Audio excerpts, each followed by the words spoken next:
So, guys, I've finally gotten a chance to see Alice in Borderland season 3. And I'm going to be very honest with you guys. It felt like whatever Mark Zuckerberg is currently doing with Instagram. Well, stay tuned and let's discuss Alice in the Borderland season 3 and whatever the other was. Okay, Alice in Borderland rather, season 1 and season 2 was a very, very interesting story. In fact, it's one of those stories that when season 2 ended, I was afraid that they are going to cancel it and only found out that they're going to do a season 3, but it was going to take a while for that season 3 to be released. And when it finally got released, though I was quite busy with so many things, I finally got the chance to come around to see season 3. And one thing that I knew was a turn off was the discussion on the internet about the show wasn't that much. So it's like the show existed, but people aren't talking about it. If you are scrolling through social media, you are just seeing, you're going to see it pop up on your screen just for a few short while that's not even that memorable. And I got to sit and it was still disappointing for me.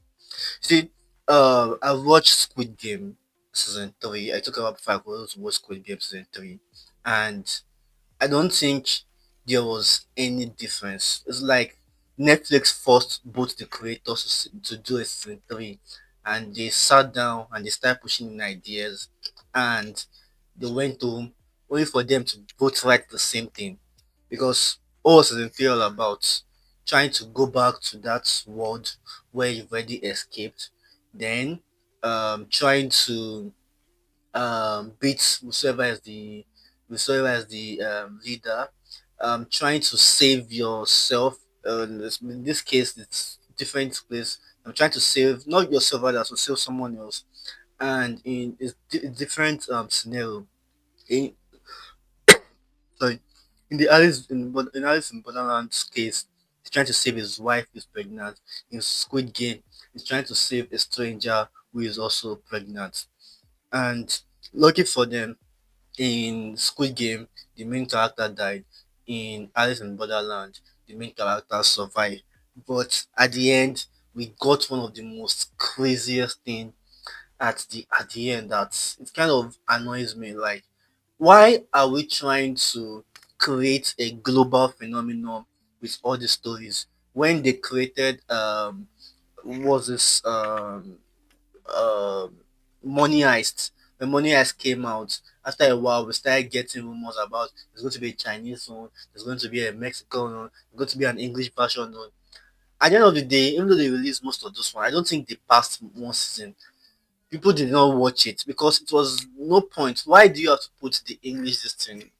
Like the least you could have done is just create an English dub and let people watch the English dub. That's all. You don't need to create an English version of your stories. It kind of annoys me when Netflix. I think Netflix they are doing it the most now. It's I don't know if there's a system to it and say that okay, maybe we can make an extended franchise out of this. There are more stories you can do world building of and you can create spin-off or spin-off. Stories like this are stories that you don't need to do all that. So I was just trying to think of what I'm going to use to make this video and I wrote a lot of now to be honest, there are some things I love about it. In fact, it's just one thing I love about it. And let me talk about that one first. The one thing I love about it is that um if you remove Alice in the Borderland, like this is not Alice in the Borderland story. This is just let's call the story Alice. It's a very interesting and compelling story. There's no it's just an husband who is worried about his missing wife and we found out that she's suicidal and is trying to save her from that suicidal attempt. Then she came back to her senses and they choose their family over any other thing. That's a very interesting story.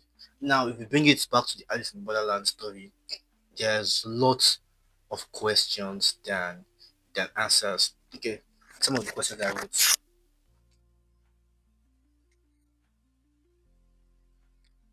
You remember in season one, yeah, season one. I think the second episode. One thing that we got about is that you can't just stay there in that world. You have to play the game. So it's a must unless you're going to die. And one something thing they introduced was visa. So yeah, if your visa expire, you're going to die. If your visa is still there, you're going to leave. What happened to that structure? Then another question I have is why can't Usagi tell Arisu about her problems and most importantly, what's wrong with their relationship and why do they feel like incels that are forced to marry each other? Now, if there are so many stories, it's not typical, but there are so many stories of people that they are forced to marry. They don't really feel each other. It's just like an introvert, two introverts that just say, "Oh, my family and your family know each other, so we should go and marry each other." In this case, they don't know it.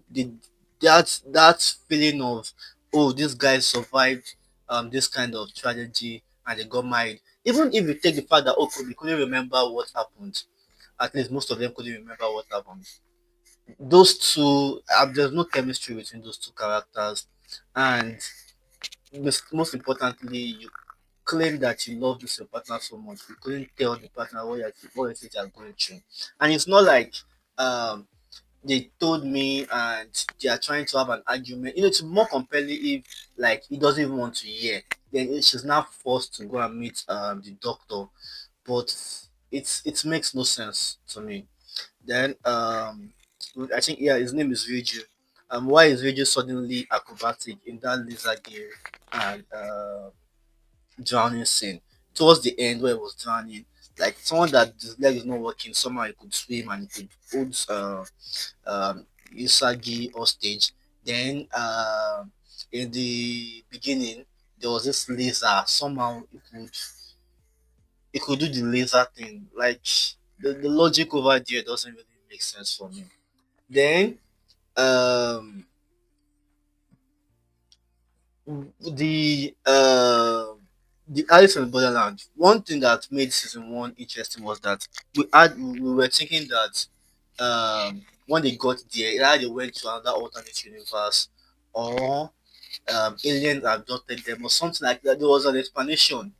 So in this season three, they completely changed everything and made it feel like a dreamscape. So now there's now more logic to it.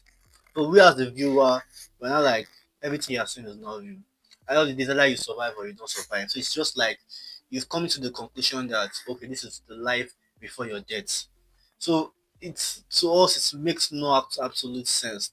Then this guy in blue, this particular guy you're seeing on your screen, I don't know. It feels they're giving me that the guy watched the creator of the movie watched Squid Game and was like, "Oh, let me take this idea from Squid Game. It's going to recruit them." Then this guy in black also, eh, I just don't understand. Then towards the end, they brought some characters back, and suddenly, Arisu is now the therapist for every single person. I thought it was an assistant in the therapy home. And why all of them go to the same therapy home? So, if I'm to give a rating for this season three, I was about to give it 6.5, but there's still a lot because the only reason why I could watch was I want to see where it was ending. And to be honest, I was actually skipping a lot of things just so I could watch everything all at once. And I was even expecting that okay, maybe there was going to be because it was 6 episodes, the other episodes were eight.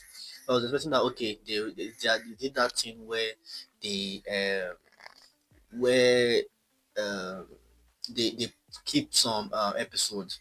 Then I realized that oh, Netflix does not have anything to show because at the episode five, I could just get that the story is already coming to an end.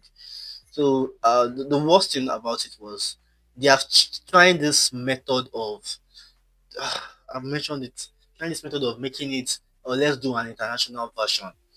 there's not going to be stakes, and the people that you put to since the international version, nobody knows it. So they don't even have this feeling. There's nothing that I could use that, oh, this is going to be an interesting thing. So I think I'm going to give it a 5.5. That's even to like, okay, I enjoyed the first two season, and I haven't made any video to review them. So just 5.5 is what I could manage to give it. So I'd like to know your thoughts about Alice in Borderland season 3. Put your thought down in the comment section below. Check out our website, streamdorm.com. Subscribe to our newsletter. Read whatever articles. We have interesting stories that are coming out. In fact, we recently posted a press release about a particular podcast from Michelle Kuti that is being released. So if you also have a business, reach out to us at business@gmail.com. My name is Adedayo, and please let's remain civil. Let's be kind to one another, and I'll see you in the next video. Also, my review of Peacemaker um, season 2, episode 7 is going to be out on Friday, Nigeria time. Probably towards the evening on Friday. I'll put out this series, and you guys just subscribe, follow, put on notification wherever it is that I send this video, and see you next time.